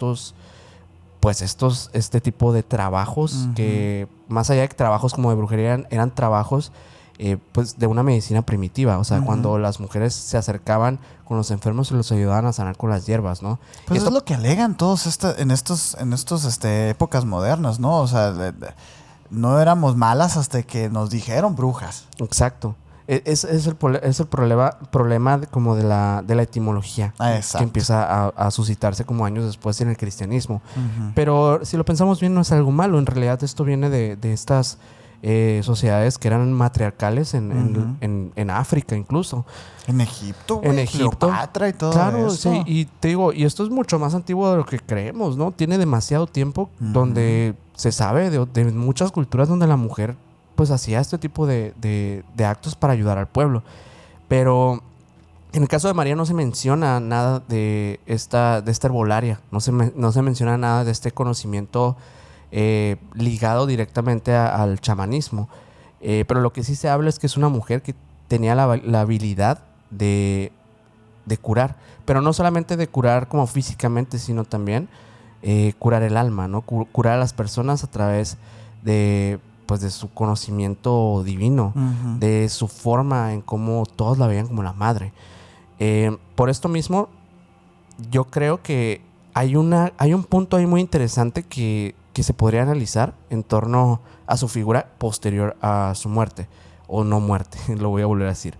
Pero hay otro punto, por eso te dije, lo voy a traer por puntos, que a mí me parece muy interesante, que se conecta con la reliquia santa de Nuestra Señora de la Leche y Buen Parto. A la bestia. Aquí se habla de la leche santa de María. Gato. Y aquí vamos a poner una imagen de esto porque luego dicen que yo lo invento y, Uy, que y ya no. es como un yogurcito, ¿no? Ya no es tanto leche. De hecho, o sea, es que sí y no. Sí y no, porque A ver. hay un momento en el que digamos que sí, la leche se vuelve líquida. O sea, en algún punto vuelve a tomar. Es parte del milagro de la reliquia. Actualmente se encuentra en diferentes de estos, digamos, Como que frasquitos. cristales, ajá, que se le ubican. Hay diferentes iglesias que la tienen, porque como te digo, como es realmente una sustancia divina, pues se puede almacenar en diversas partes. Pero desde los primeros siglos del cristianismo hay un motivo visual muy claro. María Lactans, la Virgen dando pecho al niño Jesús. ¿Te imaginas, güey? Ya en las catacumbas aparecen frascos de una madre amamantando, interpretando a María. En la Edad Media y el Renacimiento, esa imagen explota, la Virgen de la Leche le llaman, Virgen de la Humildad, etc. María sentada o de pie con el pecho descubierto amamantando a Jesús. Esa es la mítica imagen. Teológicamente, esa leche significa dos cosas a la vez. Número uno, que es real. Jesús es un humano de verdad. Necesita leche, se enferma, llora, depende del cuerpo de su madre. Número dos, es una imagen simbólica. La leche representa la gracia, la enseñanza, la misericordia que María da a todos los creyentes. Digamos que esta cuestión es en la mentalidad tal vez médica de la época. La leche era sangre transformada. Así que varios teólogos unen las dos imágenes, la sangre de Cristo que redime en la cruz y la leche de María que alimenta de manera suave y maternal a Jesús, como dos maneras de que lo divino entre al cuerpo humano. Hay incluso visiones místicas donde santos como Bernardo de Claraval reciben un chorro de leche de la Virgen en la boca como símbolo de sabiduría y de salvación. La leche de María se vuelve literalmente la leche de la salvación. Y sumado a esto, a diferentes relatos de personas que llegan en aquellas épocas con María y le solicitan de su leche para sanar. Suena como... Está muy raro como hablar de la leche de la Virgen, ¿verdad? Sí. Suena como muy... Como irrespetuoso, se siente sucio. Así hablar de la leche. Y es Pues, curioso ¿verdad? porque es algo que debería ser como lo casto, ¿no? Claro, puro. lo natural. Claro. Lo natural. Pero es ese mismo adoctrinamiento que tenemos lo que hace creer Exacto. que esto está mal. Pero por otro lado, bueno, la reliquia de la leche de la Virgen, pues son frascos, como lo mencionamos ahorita, con este polvo blanco líquido, asociados a la gruta de la leche en Belén, donde según la tradición, una gota de la leche de María cayó sobre la roca y la volvió blanca, la roca. ¿Existe esa...? Según yo sí existe, no recuerdo la imagen porque hace rato me acuerdo que fue que vi este tema. Ajá. Estos restos se repartían como souvenirs sagrados en aquellos años, como te digo, para esto, porque lo veían como algo que te podría curar de los males, que te podría ayudar a la fertilidad, a la lactancia, incluso a las madres que estaban por tener un hijo. Uh-huh. Un poco como podría ser estos, pues sí, estas reliquias que conceden milagros a quien la tenga, ¿no? Es decir, que la leche de María se convierte como una especie de medicina espiritual, como un tipo de medicamento milagroso. Una panacea universal. Podríamos llamarlo así. Hay incluso muchos testimonios de parejas con problemas de fertilidad que dicen haber adquirido de estos frascos y tener unos resultados impresionantes. Pero deben de quedar bien poquitos. Sí, y ¿sabes qué es lo lamentable de todo esto? Que al final de cuentas, hoy en día no se sabe realmente cuáles son reales y cuáles... Pues es que qué fácil. O si todos son falsos, ¿sabes? O si todos son falsos. Pero el punto de todo esto es que realmente, bueno, esta leche o este culto que se le hace a la Virgen de la Leche, pues realmente ha sido un punto interesante de análisis para dar a entender que también la Virgen tenía pues la capacidad, o por lo menos dentro de su cuerpo existía algo que podría curar enfermedades. ¿Y en qué te convierte eso? En una santa, en un dios. En un curandero, en un chamán, en lo que tú quieras, ¿no? O sea, sí. puede ser cualquier cosa. Pero el punto es que algo extraño o algo anómalo sucedía durante el embarazo de María, más allá de eso, simplemente la virginidad. Sí, no. Y sumado a esto, yo creo que sumando el hecho de la curandera. De la curandera. La leche. Yo creería que más allá de la palabra bruja, como lo mencionamos, que se ha satanizado principalmente como en estas pues, regiones europeas, etcétera. En América Latina creo que hay una visión un poco más abierta por esta visión de la guadalupana que permite tal vez pensar que se puede involucrar tal vez en otro tipo de ritos sin atentar contra la creencia original, ¿no? Y por lo cual yo creo que si hablamos de una curandera, una madre, prácticamente una santidad en todos los aspectos, podríamos decir que la Virgen María sí lo fue y lo sigue siendo posterior a haber trascendido. ¿Tú conoces la mariología patrística? No. Ese es mi nivel 4 que continúa directamente con tu nivel 4. Ok. Porque fíjate que hay un debate siempre que se habla de la Virgen, ¿no? Que es el hecho de su no aceptación, de la clarísima dominancia patriarcal dentro de la Iglesia Católica Cristiana y del por qué. Del por qué, ¿no? Porque realmente la figura de la Virgen, a como vamos en este iceberg, es sumamente santa y sagrada y también milagrosa. ¿Por qué entonces la rechazamos? ¿Por qué entonces no es una religión? ¿Por qué entonces la Virgen María no es más grande que Cristo? Y es que es un tema muy fuerte, porque entre los siglos 2 y 4, como dije ahorita, había un grupo pequeño que se les consideró los padres de la iglesia, que estaba entre Irineo, Justino, Orígenes, Tertuliano, Atanasio y Agustín. Ellos crearon la primera teoría oficial sobre María. Ok. Pero aquí está lo crucial, ¿no? No todos estaban de acuerdo con esta teoría de la Virgen María.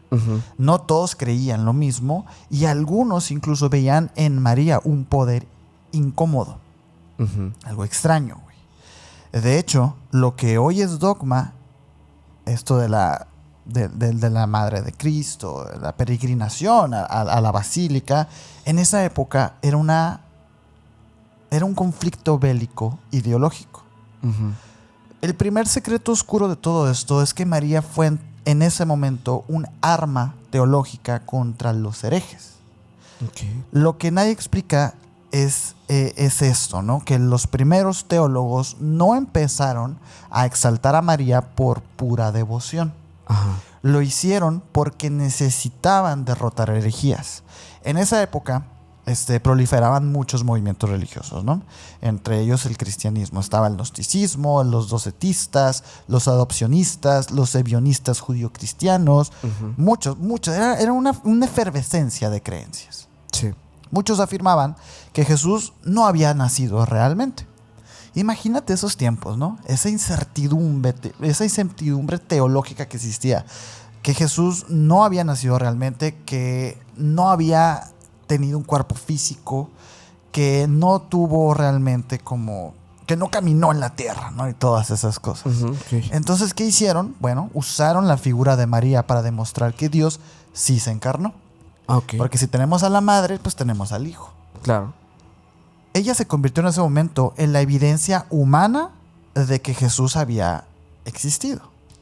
Pero aquí empieza lo polémico. Varios teólogos exageraron o manipularon la figura de María para ganar estos conflictos bélicos doctrinales. La presentaron como la nueva Eva. Ok. Como la madre de todos los vivientes. Sí. Del arca de la alianza viviente. Metió una nueva capa de... Ajá. Generacional o de linaje que dejó opacada totalmente la primera. Es que imagínate, tenemos un Cristo. Sí. Y todos vamos a ser como Cristos. Pero, ¿y Cristo de dónde salió? Ah, bueno, él tenía una madre y un padre. ¿Y ellos de dónde salieron? ¿Y quiénes son? ¿Dónde están? Ah, no, fíjate que el padre no tuvo nada que ver. Pero la madre sí. Ay, ¿quién es la madre? Uh-huh. Ah, pues esta mujer. Así como que empezó. Y la parte curiosa o el pegamento perfecto es José porque él sí proviene del linaje directo de los primeros ancestros. De David y todo esto. O sea, en teoría por eso existe José. O sea, sí, porque dijeras porque él es el pegamento. Él es el pegamento con el que hace que las profecías del Mesías se cumplan. Porque muchas personas dirán, oye, ¿por qué entonces los extraterrestres no nomás fecundaron a María y listo? Sí. No, es que necesitaban ligar la historia, güey. Necesitaban el Antiguo y el Nuevo Testamento que hablaran de lo mismo. Irineo de León, alrededor del año 180, después de Cristo, evidentemente, dejó caer una bomba en ese momento, ¿no? Lo que la Virgen Eva ató con su desobediencia, la Virgen María lo desató con su obediencia. Okay. Esto era una afirmación cósmica. Implicaba que Eva, que fue la primera mujer, según estas tradiciones, obviamente conocemos a Lilith y todo esto, pero así, el canon. El canon decía, Eva, la primera mujer, trajo la caída, el pecado original. María, la nueva Eva, trae la redención. Uh-huh. Entonces, sin María no hay restauración del mundo. Este paralelo tiene implicaciones inquietantes, porque aquí empieza un poco lo peligroso. Le da a María un rol en la salvación que se compara con Cristo. Uh-huh. ¿Entiendes? La convierte en una llave del destino humano. La sitúa en un plano teológico que bordea lo divino. Los teólogos posteriores se asustaron con lo que habían creado, güey. Sí. Se asustaron con lo que habían creado. Porque, te digo, esto eran ya interpretaciones para darle sentido al cristianismo, güey. Ya era demasiado tarde para este momento. El místico que hablaba de María en otro nivel fue un señor llamado Orígenes. Orígenes de Alejandría. Orígenes era el teólogo más brillante y más peligroso del siglo III. Veía a María como una figura profética, una mujer de visiones, curandera, que sanaba, que hacía milagros. Y llegó incluso a sugerir que María experimentaba fenómenos místicos de manera continua. Esto de tener visiones, hablar con ángeles y ponerse de acuerdo con todas estas deidades, era ya algo que estaba empezando a crecer y a crecer y a crecer. Orígenes insinuó algo que fue muy escandaloso. Él dijo que María comprendía espiritualmente a Jesús como nadie más. Uh-huh. Y que su alma estaba más unida al Verbo que a cualquier alma humana. Okay. Esto rozaba, por supuesto, con la frontera del misticismo gnóstico. Uh-huh. Porque la iglesia, todo esto no le estaba gustando ya. El gnosticismo estaba saliéndose de control. Caminando por otro lado que no era el de Pedro. Saliéndose de control para ellos. Ajá, sí. Apareció otro padre de la iglesia que fue Tertuliano. Él fue el padre que se atrevió a ir en contra de María. Tertuliano era un intelectual feroz, no toleraba los excesos marianos, o sea, estas como, digamos, semánticas gigantescas y divinas que envolvían la figura de María.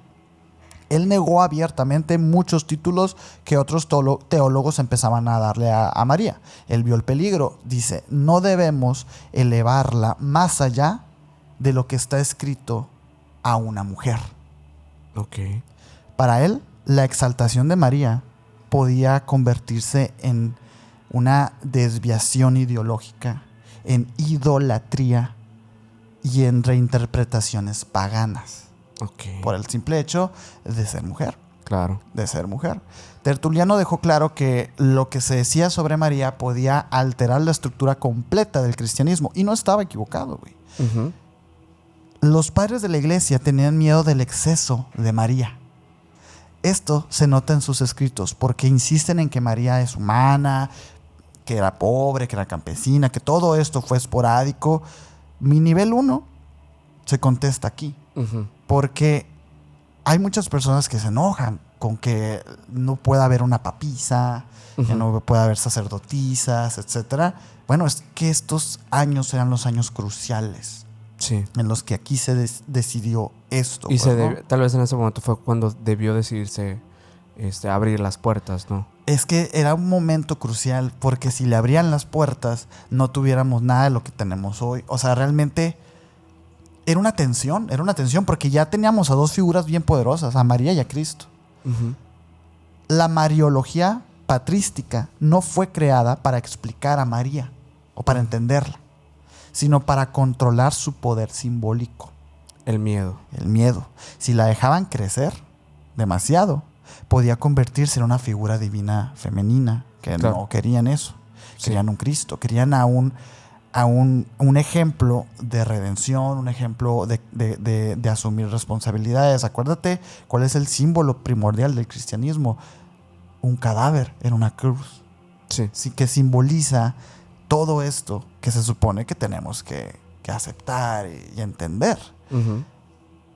La figura de María, si seguía creciendo, podía eclipsar a los apóstoles, podía competir simbólicamente con Cristo, y por eso estos teólogos caminaban sobre una línea finísima.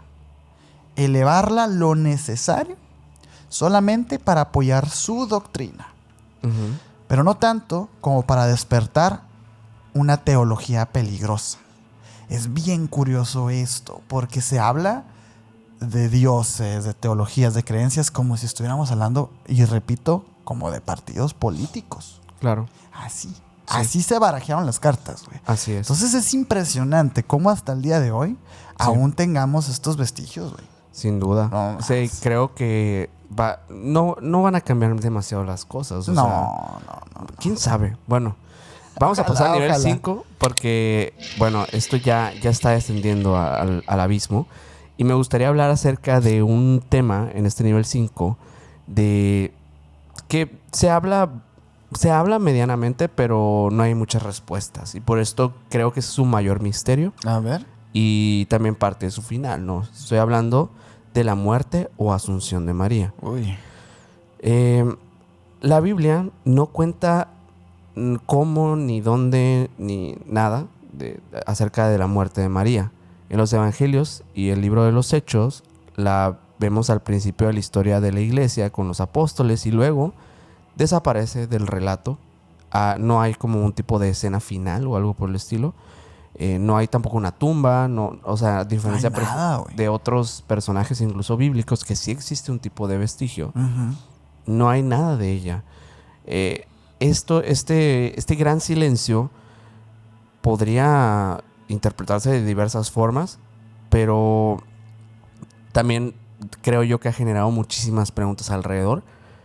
Primero que nada, yo quisiera preguntar si tal vez ella murió como un ser humano normal, porque esto podría ser también una de las respuestas. ¿A qué edad? ¿A qué por edad? ejemplo? ¿Qué se enfermó? Ajá. ¿Quién estaba con ella? Porque se dice que ella incluso pues peregrinó, evangelizó durante sus últimos años, y bastantes años, o sea, realmente una época muy considerable. Después de la muerte de Cristo ella vivió muchos años. La otra pregunta es si tal vez no llegó a morir, sino que fue elevada directamente, como pasa con Enoc, o como pasa con estos profetas, ¿no? Incluso con el mismísimo Mesías. ¿Es acaso tal vez la respuesta de todo esto? Pues es que uno no esperaría menos, güey. Fíjate La que verdad. esta respuesta o esta incógnita es la que todos contestan con un rotundo sí, aunque realmente no hay una evidencia tal cual de que haya sido así. Sí. ¿Dónde se sabe que sí, por ejemplo? Bueno, hay en estos evangelios también, bueno, protoevangelio de Santiago, hay evangelios, pues, digo, apócrifos, Ujú. que hablan también de sus últimos días y hablan de una asunción también. Ok. También, o sea, y la cuestión es que tampoco hay cuerpo, pues esa es una de las grandes, por eso directamente la gente suele contestar que sí. En el cristianismo oriental, la versión oficial se le llama la dormición, ¿Mm? la que queda dormida, o la quedada dormida de María también le dicen. Ok, interesante. El relato tradicional que nace en textos principalmente apócrifos dice lo siguiente. Años después de la resurrección, María vive en la casa del apóstol Juan. El arcángel Gabriel se le aparece otra vez y le anuncia que morirá en 3 días. Los apóstoles, que en ese momento estaban predicando por todo el mundo, son trasladados milagrosamente a aquel lugar para acompañarla en sus últimos días. María muere de una forma natural, como todos los humanos, no como Jesús, que entrega la vida voluntariamente. La entierran en una tumba en el valle de Getsemaní, al pie del Monte de los Olivos, en Jerusalén. Esa tumba hoy existe como santuario y se venera como el lugar donde estuvo su cuerpo. Ok, sí se le reconoce entonces como Pues, un santo sepulcro también. No como tal, pero, o sea, sí hay personas que tienen esta... Porque como no es canónico, Ajá. realmente, pues hay personas que sí tienen la creencia que ahí yació, por lo menos en algún momento, el cuerpo de María. Es bien curioso porque con muchos personajes históricos, apóstoles, etcétera, pasa eso. O sea, se cree que ahí estuvo o ahí está su cuerpo. Pero en realidad la mayoría de los casos no está para nada comprobado. No, pues no. Y por otro lado, el apóstol Tomás llega tarde. Pide el cuerpo para despedirse. Y cuando abren el sepulcro, estaba también vacío, como pasa con Cristo. Y también sucede un fenómeno muy extraño. Resulta que este lugar se llena de una fragancia. Por lo cual, desde esta versión apócrifa se sabe que por lo menos el cuerpo desapareció y por eso no se encuentra en ese actual santuario. O sea que María sí muere, pero posterior a esto su cuerpo es llevado al cielo. Sí hay una asunción, pero también hay una muerte, a diferencia de Cristo. Curioso, o sea, ¿para qué entonces se llevarían el cuerpo sin vida? Porque tal vez no era un cuerpo normal, como lo Pues mencionamos sí. con el hecho de la leche, del vientre que está preparado para contener a una fuerza celestial como Jesús. Y hay muchas cosas alrededor de todo esto, pero en Occidente la fiesta es la misma fecha, el 15 de agosto, pero el énfasis cambia de nombre. Ya no se le llama la dormición, sino la Asunción de María. El 15 de agosto se supone que es cuando fallece. Cuando la ella Virgen. fallece. Bueno, es cuando se celebra como de que esa parte, ¿no? Ok. La Iglesia Católica había celebrado desde hace siglos el día que María fue elevada en cuerpo y alma al cielo. Pero esa tradición, que no es un dogma formal, es nada más es una tradición. Recién en 1950 el Papa Pío XII decide convertir esa creencia en una verdad obligatoria de la fe católica. Es que así se hacen los mitotes, güey. Sí. O sea, la iglesia ha tenido 2025 años haciendo eso, güey. Sí, cambiando, moviendo, poniendo a voluntad y también a agenda. A una agenda no política, pero sí religiosa. 25 de diciembre no fue cuando nació Cristo. Pasó lo mismo con, bueno, sí, exacto, con eso y con otras fechas Como más. Pascua y varias cosas. Sí. La fórmula que se usa es muy interesante. No se dice exactamente, murió así, en tal lugar, de tal manera. Dice, la Inmaculada Madre de Dios, siempre Virgen María, habiendo terminado el curso de su vida terrena, fue asunta en cuerpo y alma a la gloria del cielo. O sea, y ya. afirma que su cuerpo no se quedó en la tierra. Es lo único que sabemos. Pero Y es que te imaginas la ropa. fíjate, la evidencia que te puedo decir es que en Jerusalén sí existe un lugar que se llama Tumba de la Virgen. Es un santuario que es subterráneo, muy antiguo, considerado por muchas tradiciones como un lugar donde María fue enterrada. antes de que su cuerpo simplemente desapareciera, el que te mencioné ahorita. Ujú. En Efeso, en lo que es actualmente Turquía, se venera la Casa de la Virgen, un lugar donde se cree que María vivió sus últimos años, y justamente ahí es donde falleció con el apóstol Juan. La identificación moderna se apoyó en las visiones de una mística alemana del siglo XIX Fíjate, güey. que describió con precisión el lugar donde supuestamente se encontraba María en aquellos años, y dieron con ese lugar. Encontraron, ¿en qué encontraron? Nada. Pues ¿qué van a encontrar? No hay cuerpo, no hay nada. Pero Pues una casa antigua. Una casa con la antigüedad sí, y el ya. datado de aquellos años, pero no se sabe realmente si ahí fue. creo que hay fotos. Sí. Creo que hay sí, fotos sí de hay. eso, ¿eh? Sí, claro. Creo que sí hay fotos. Sí, sí hay. Ambos lugares hoy son centros de peregrinación Ujú. y pues en ambos casos tumbas vacías, una casa final, muchas versiones sobre la muerte, ninguna fuente canónica que dé una conclusión del tema, pues de dónde estuvo la Virgen María, cómo murió y a Ujú. dónde se fue. Tumbas vacías, güey.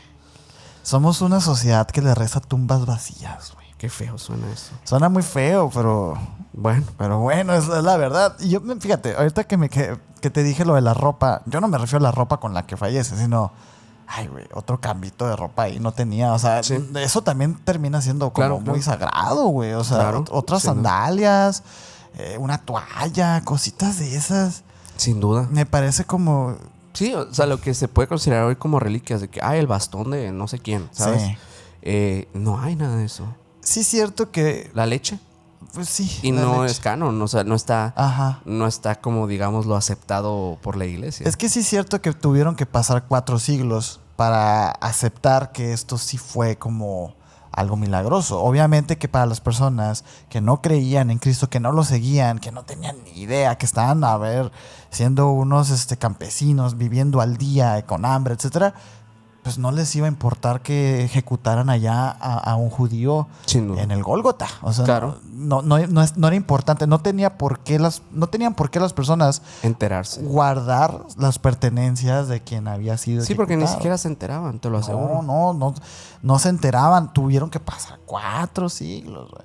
Entonces, sí, pues tiene su lógica también, un poquito, Claro. ¿no?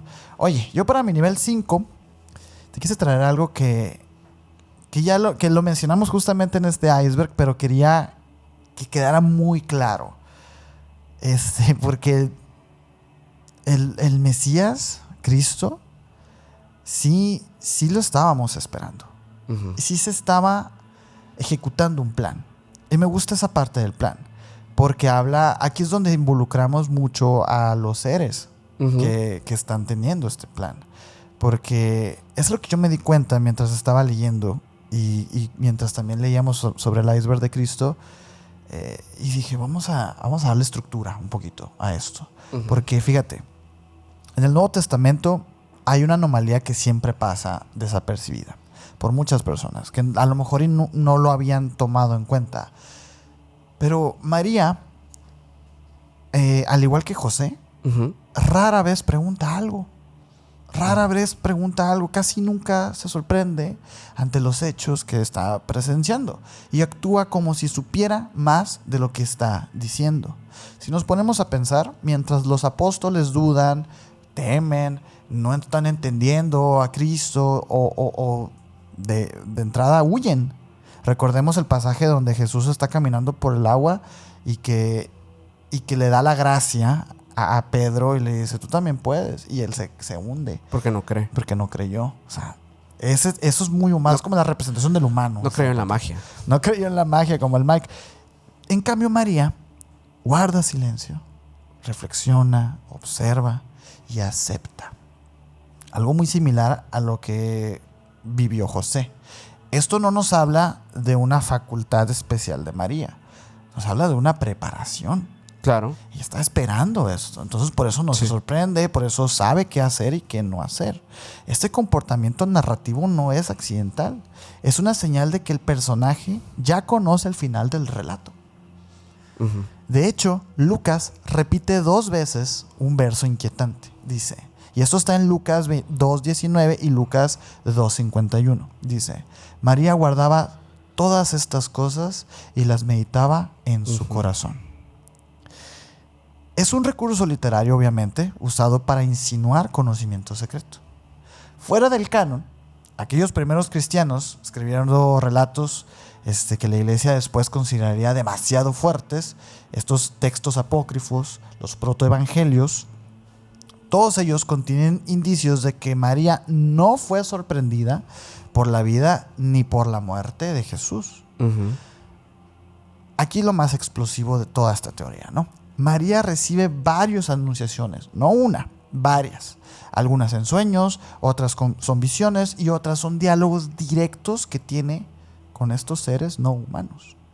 Sí. En estas visiones se le muestra el destino del Hijo del Altísimo, el rechazo, la traición, el sufrimiento, la muerte violenta y la resurrección.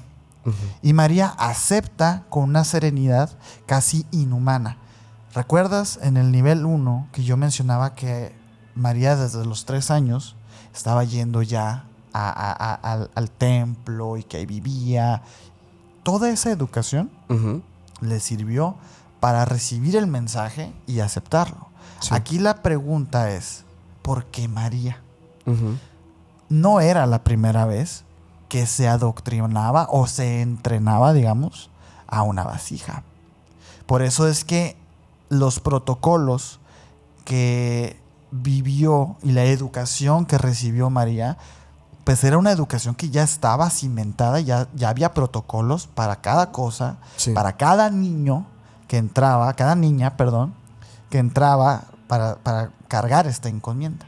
El momento que el canon dejó a medias todo este tema es las profecías de Simeón. En el templo hay un anciano llamado Simeón y le dice a María: una espada atravesará tu alma. Esto está en la Biblia, en el canon. Sin embargo, bueno, pues ¿qué te dice esto? Una espada atravesará tu alma. Bueno, eso dice el texto. No explica nada, no lo comenta, no lo suaviza, nada. Deja la frase así como así. Sin embargo, los padres de la iglesia, especialmente Orígenes y Basilio, dijeron algo en ese momento que cambió las reglas. María entendió perfectamente lo que significaba esa espada que le dijo Simeón y entendió que sería testigo del sacrificio final de su hijo, su futuro hijo, pero ella guardó silencio. ¿Por qué? Bueno, porque según estos teólogos ya lo sabía desde antes.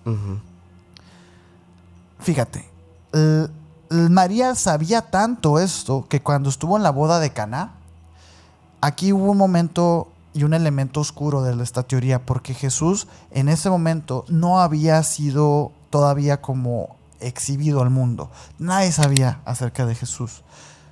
¿Tú recuerdas qué pasó en las bodas de Caná? La multiplicación del vino, sí, y todo esto. Nadie sabía quién era realmente Jesús y todavía no había ningún milagro. Sin embargo, en esa boda, María actúa como si supiera que Jesús podía hacer esas cosas. Le dice: no tienen vino, hagan lo que Él les diga. Y Jesús responde, molesto ante su madre, y le dice: aún no ha llegado mi hora. Ambos cómplices de un plan mucho mayor. En este punto ya, lo que estamos entendiendo es que en los apócrifos, sobre todo en los textos siríacos y coptos, María tiene sueños premonitorios. Los más fuertes son visiones de Jesús subiendo a un monte iluminado, visiones del cielo oscureciéndose, visión de un árbol cortado y estas cosas, ¿no?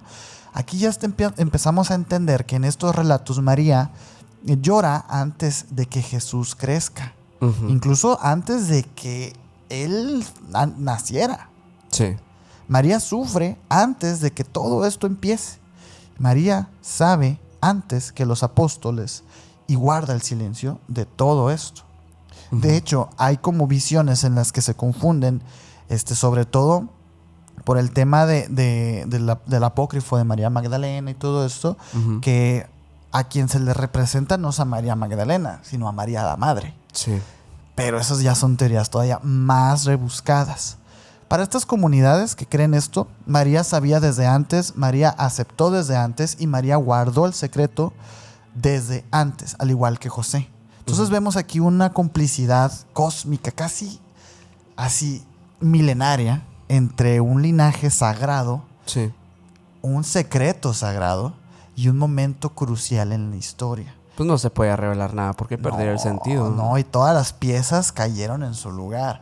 A mí me gusta mucho ver este periodo de la historia como una tormenta perfecta, güey. Claro. En lo que todo lo que tenía que pasar, pasó, güey. Sí, y creo yo que, bueno, al final de cuentas María termina siendo una figura que es la que, o sea, más allá de que sí, José es un pegamento, pero sin duda es la pieza elemental o clave dentro de de todo el arco narrativo, Sí. digámoslo así. Y no es casualidad, o sea. Es María. No es María quien se portó como una cristiana ejemplar. No, espérense. Ya Sí. tenía toda una vida entrenándose Sin duda. para esa anunción. Sí.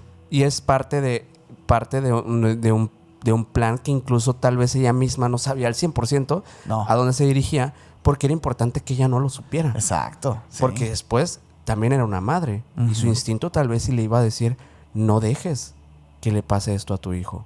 Es una locura, güey. Sí. Siento que este iceberg tuvo un tono que yo creo que nadie se esperaba que iba a tener, ¿eh? Sí. O sea, porque es crucial como desaprender, recreer y destruir pilares de nuestras creencias para entenderlas mejor. Yo, lejos de desacreditar la figura de la Virgen, ahora la veo con otros ojos.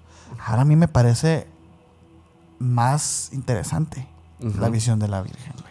Y díganos ustedes también Uy. qué les ha parecido y qué creen ustedes acerca de esta figura. Sabemos que obviamente hay muchas interpretaciones, obviamente que hay falsedades detrás de toda esta historia, Sí, pero queremos 100%. leerlos, queremos saber qué piensan ustedes acerca de estas historias que contamos el día de hoy, acerca de la Virgen María. Muchísimas gracias por llegar hasta el final de este iceberg. Gracias por estar aquí siempre, digo, en los icebergs, en los episodios. Si te gusta este contenido, te invitamos a que te suscribas, que nos sigas en todas las redes sociales como Emisiones Podcast. Y a mí me puedes seguir como Minor Cordón en Instagram. A mí como Castellón Sergio en Instagram. Y el buen Mike estuvo atrás en los controles como MyGal99 en Instagram. Y el señor tiene 2 canales de YouTube para que vayan y los sigan, por favor. Así es, muchísimas gracias y ahora sí, nos vemos en el próximo video. Bye.